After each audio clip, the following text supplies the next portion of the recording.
Now, shifting gears, a top U.S. intel official's remarks that North Korea will never give up its nuclear weapons drew strong responses from both the U.S. and the South Korean government.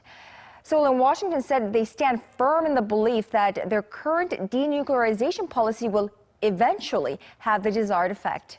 Kwon Soa has more. An official at Seoul's foreign ministry says that the will of South Korea and the United States to denuclearize North Korea has not only remained the same, it is stronger than ever. While also noting that the U.S. has made the same public statement on several occasions. The official was responding to remarks made by Director of National Intelligence James Clapper. I think the notion of getting the North Koreans to denuclearize is probably a lost cause. They are not going to do that. That is their ticket to survival.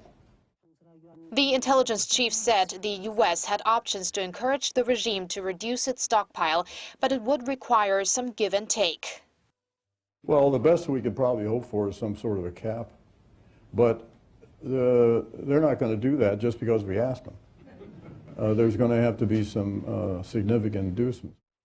The U.S. State Department issued a swift response. Spokesperson John Kirby insisted that Washington remains fully dedicated to its denuclearization policy and made clear that Clapper's views do not represent Washington's stance.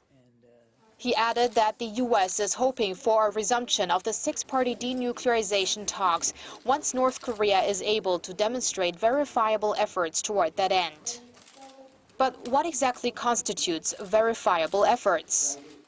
Inspectors have to be able to go into the country and be able to see whether or not North Korea is in keeping with the agreement to denuclearize, should it agree to do so.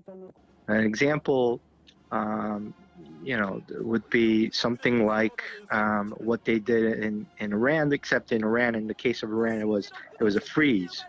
So in North Korea, it would have to be denuclearization, which is what the State Department has reiterated. While there are concerns, there is some division within the U.S. on North Korea policy.